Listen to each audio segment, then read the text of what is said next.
செய்வினையை பத்தி நம்ம நிறைய பதிவுகள் பேசியிருக்கோம்.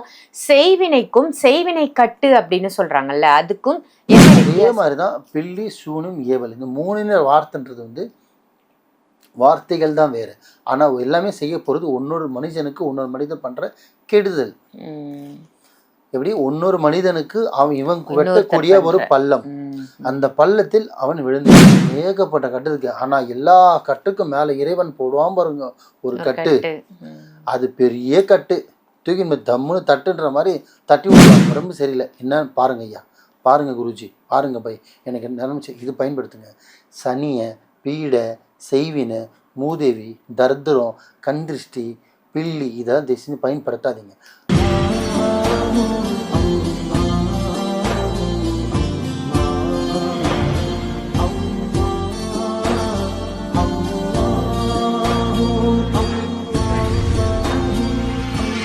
மர்ஜின்ம நேயர்கள் அனைவருக்கும் அன்பான வணக்கங்கள். புழல் காவாங்கரை ட்ரிபிள் டவர்ஸ்ல இருக்கக்கூடிய மாலிக் குருஜி அவர்களை தான் சந்திக்க வந்திருக்கோம். வணக்கம் குருஜி. வணக்கம்மா. குருஜி, இன்னைக்கான டாபிக் செய்வினையை பத்தி நம்ம நிறைய பதிவுகள் பேசியிருக்கோம். செய்வினைக்கும் செய்வினை கட்டு அப்படின்னு சொல்றாங்கல்ல, அதுக்கும் என்ன வித்தியாசம்? அது எப்படி சொல்றதுன்னா, இட்லியும் ஒண்ணுதான், தோசையும் ஒண்ணுதான் இல்லையா? இதான் லாஜிக்கா சொல்ல போனா, ஒரே மாவுல நம்ம இட்லியும் சுடலாம், தோசையும் சுடுவாங்க. கொஞ்சம் மாறும், ஏதோ கொஞ்சம் எக்ஸ்ட்ரா ஆட் பண்ணுவாங்க. அதுதான் இது மக்கள் மனசுல பில்லி, சூனியம், ஏவல் அந்த மாதிரி ஆயிடுச்சு. இட்லி, போண்டா, வடை, பஜ்ஜின்ற மாதிரி நம்மளால ஆடுறா. யாருக்கெல்லாம் பில்லி, சுனி, ஏவல். யூடியூப் திறந்தாலே பில்லி, சுனி, ஏவல். என்னையா இது? எல்லாத்துக்கும் ஒரு கணக்கு இருக்கு. யாருக்கெல்லாம் கட்ட முடியும், யாருக்கெல்லாம் பண்ண முடியும், எப்படிப்பட்ட நபருக்கு சேவனை பண்ண முடியாது, நிறைய இருக்குமா. உலகத்துல எல்லாருக்கும் சேவனை பண்ணிடலாம்னா உலகத்துல எல்லாரும் சேவனை பண்ணி சாப்பிடிச்சிடலாமே. ஆமா, கரெக்ட் தான். ஏன் முடியல? அதே மாதிரி எல்லா இறந்த ஆத்மா பேயா வரணும்னா அப்போ இறந்த சிவாஜி கணேசன் வர வேண்டியது தானே, ஐயா கருணாநிதியை வர வேண்டியது தானே, அப்துல் கலாம் வர வேண்டியது தானே, சுபாஷ் சந்திர போஸ் வர வேண்டியது தானே, ராஜீவ்காந்தி, எவ்வளோ பேர் இருக்காங்க, எல்லாம் வர வேண்டியது தானே. ஏன் வரல? அதெல்லாம் சும்மாமா, அது மாதிரிலாம் ஒன்றும் கிடையவே கிடையாது. என்னன்னா சில ஆத்மா இறந்து துருவாத்மாவா உலாத்தும், அதோட டைம் முடியாம அவங்க மட்டும்தான் அதை டிஸ்டர்ப் பண்றது. இதுதான் உண்மை.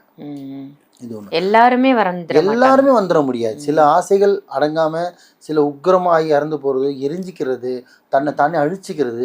அது அழியும் போது அது உள் மனசோட ஒரு வலி வரும். அந்த மாதிரி ஆத்மா தான் என்னால எதுவுமே அனுபவிக்க முடியாம என் உயிர் போதே, என்னால உணர காப்பாற்ற ஆள் இல்லையேன்னு கத்துட்டு பாருங்க. அப்போ அந்த மாதிரி ஆத்மா தான் இன்னொருத்தன் உடம்புல புகுந்து அது அந்த வைப்ரேஷன் வழியா சில விஷயங்கள் ஆசை எடுத்துக்கும். இதுதான் உண்மை. அதே மாதிரி தான் பில்லி, சூனியம், ஏவல் இந்த 3 வார்த்தைன்றது வார்த்தைகள் தான் வேறு.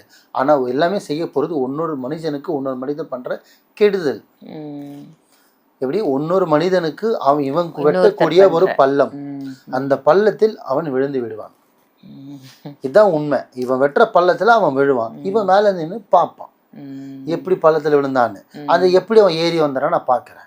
பள்ளத்தில் தள்ளி விட்டு ஏணி எடுத்துருவான். ஏணி இல்லை, அப்போ எப்படி ஏறி வரணும்? ஏற முடியுமா? ஏறுறதுக்கு எப்படி கஷ்டப்படுவான். அதே தான் சேவனில் கஷ்டப்படுவான். இதுதான் உண்மை. எதிராளி வெட்டக்கூடிய பள்ளம் தான் செய்வினை.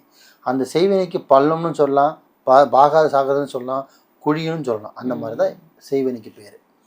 பில்லி, சூனி, ஏவல். பில்லின்றது பார்த்திங்கன்னா ஒருத்தருக்கு துணி முடிய வச்சு, அவங்களோட முடியை வச்சு, காலடி மண்ணை வச்சு, அவங்களோட ரத்தத்தை வச்சு பண்ணுறது தான் பில்லி.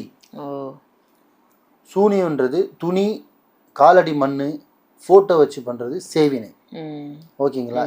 ஏவல்ன்றது ஒரு நபரோட வீடு, ஒரு நபரோட தெருவு, இன்னொரு நபரோட வீட்டோட வாசல், அந்த வாசலோட மண், அந்த வாசலில் எத்தனை பேர் இருக்காங்க அத்தனை பேரோட துணியை வச்சு, அந்த புகைப்படத்தை வச்சு, அத்தனை பேரோட பேரை வச்சு, அந்த பொம்மையில் உருவை இறக்கி, அந்த மரப்பாச்சி பொம்மையோ நிறைய பொம்மைகள் இருக்கு, இல்லை நம்ம செய்கிற பொம்மையோ அதில் உருவை ஏற்றி அந்த அப்போ அனுப்பணும். அது ஏவல். ஏவி விட்டுருவாங்க, ஏவி விடுறது. ஓகேங்களா? இது கட்டுன்றது பார்த்தீங்கன்னா நம்மளோட சர்க்கிள். நான் போட்ட வலையில அவன் வலைக்குள்ள தானே சிக்கிட்டு இருக்கான். ஒரு மீன் பிடிக்கணும், அந்த மீன் சித்திரவதை போடணும், அப்போ என்ன பண்ணுறாங்க? வலையை போடுறாங்க. அந்த மாதிரி தான் கட்டு போடுவாங்க. கட்டுனா உங்கள் கையும் காலையும் கட்டுருவாங்க. அப்போ நீங்கள் என்ன பண்ண முடியும்? உங்களால் அசைய முடியாது, வேலை செய்ய முடியாது, சம்பாதிக்க முடியாது, சாப்பிட முடியாது, தூங்க முடியாது, வாழ்க்கை வாழ முடியாது, எதுவுமே பண்ண முடியாது. ஆனால் நல்லா இருப்பீங்க. கட்டுனா கையை காலை கயிறால கட்டுற கட்டு கிடையாது. கட்டுனா இந்த கிரக நிலையில உங்களோட சந்திரனை, உங்களுக்கு சூரியன் எப்படி இருக்கு, உங்களோட நிலை எப்படி இருக்கு, உங்களுக்கு சாதகமா எப்படி இருக்குன்னு அதை உணர்ந்து அதில் தான் கட்டு கட்டணும். இவனுக்கு எக்ஸாம்பிள், இவனுக்கு கொடுக்குற அந்த வாய்ப்பு அப்படியே தவறிடணும்.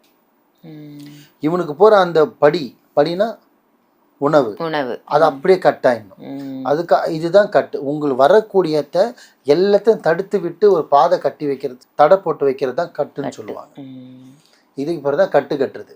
அந்த கட்டு நிறைய கட்டு கட்டலாம், புரியுதுங்களா?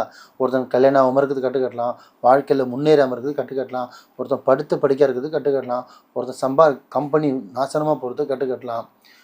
ஏகப்பட்ட கட்டு இருக்கு. ஆனால் எல்லா கட்டுக்கும் மேலே இறைவன் போடுவான் பாருங்க ஒரு கட்டு, அது பெரிய கட்டு. தூக்கி தம்முன்னு தட்டுன்ற மாதிரி தட்டி விட்ருவானுங்க. ஒரு 6 மீட்டர் துணி, வெள்ளை துணி, இதுதான் கடைசியில் இங்கே மிஞ்சம், வேறு எதுவுமே மிஞ்சாது. தயவு செஞ்சு சொல்கிற மக்களே, திருப்பி சொல்கிறேன், ஒருத்தன் ஏமாத்தனா, துரோகம் பண்ணனா, நம்பிக்கை துரோகம் பண்ணனா ஒன்றும் ஒதுங்கிரு, பொறுக்கும் இல்லையா போய் அடிச்சிரு. ஆனால் செய்வேனுன்ற பள்ளத்தை அவனுக்கு வெட்டி வச்சு அந்த பள்ளத்தில் அவன் விழுறது மாதிரி நீ விழுந்துடாது. அவன் விழுந்தா காப்பாற்றுறதுக்கு இறைவன் இருப்பான். ஆனால் நீ விழுந்துட்டனா அந்த பள்ளம் யார் வெட்டினா? நீ தான் நம்மளே தான் நமக்கு இது பண்ணி. அப்போ அந்த பள்ளத்துலேருந்து நீ தான் ஏறி வரணும். இறைவன் ஒன்றும் கை கொடுத்து தூக்க மாட்டான். நீ பட்ட இன்பத்தை நீ பெற வேணாவா அப்படின்ற மாதிரி நீயே வெட்டின பள்ளத்தை நீயே மீண்டு வா. அதுலேருந்து மீண்டு வரத்துக்கும் ஆயுசு முடிஞ்சிடும். அது அப்படி உன் பிள்ளைங்க நம்ம பண்ணுற ஒரு தப்புக்கு 7 தலைமுறை வரும். இதுதான் செய்வேன். இப்போ புரிஞ்சிச்சாமா? பில்லி, சூனியம், ஏவல். தயவு செஞ்சு இந்த 3 வார்த்தையை நீங்கள் பயன்படுத்தாதீங்க. உங்கள் நாக்கில் கூட இந்த வார்த்தையை பயன்படுத்தாதீங்க. உடம்பு சரியில்லை என்னன்னு பாருங்க ஐயா, பாருங்க குருஜி, பாருங்க பை, எனக்கு நிரம்பிச்சு, இது பயன்படுத்துங்க. சனியை, பீடை, செய்வினை, மூதேவி, தர்திரம், கண்திருஷ்டி, பில்லி, இதெல்லாம் தேசியம் பயன்படுத்தாதீங்க. மந்திரம் ஓதுற வாயில இந்த மாதிரி வார்த்தைகளை பயன்படுத்தாதீங்க. உங்கள் குழந்தைங்களும் அந்த மாதிரி சொல்லி கூப்பிடாதீங்க. நிறைய உங்களை நீங்கள் மாற்றுங்க. இது பக்கம் போகாதீங்க. கோவில், மெடிடேஷன், தியானம், மற்றவங்க நல்லது பண்ணுறது, உதவி பண்ணுறது, சாமி கும்பிட்றது, ஆத்மாத்மா சாமி கும்பிட்றது, பரிகாரம் பண்ணுங்கள், சாமி வழிபாடு பண்ணுங்கள், கிரிவலம் சுற்றுங்க, சாமிக்கான அங்கு அது உங்களோட விருப்பம். அதில் சாதிங்க, இதில் போகாதீங்க. வாழ்க்கையை தொலைச்சிடுவீங்க. நல்லதே நினைங்க, நல்லதே செய்யுங்க, நல்லதே நடக்கும். சிறப்பு. ரொம்ப அற்புதமாக சொன்னீங்க குருஜி. செய்வினைன்னா என்ன, பில்லி சூன்யம் ஏவல்னா என்ன, செய்வினை கட்டுனா என்ன அப்படின்றது இப்போ மக்களுக்கு புரிஞ்சிருக்கும்.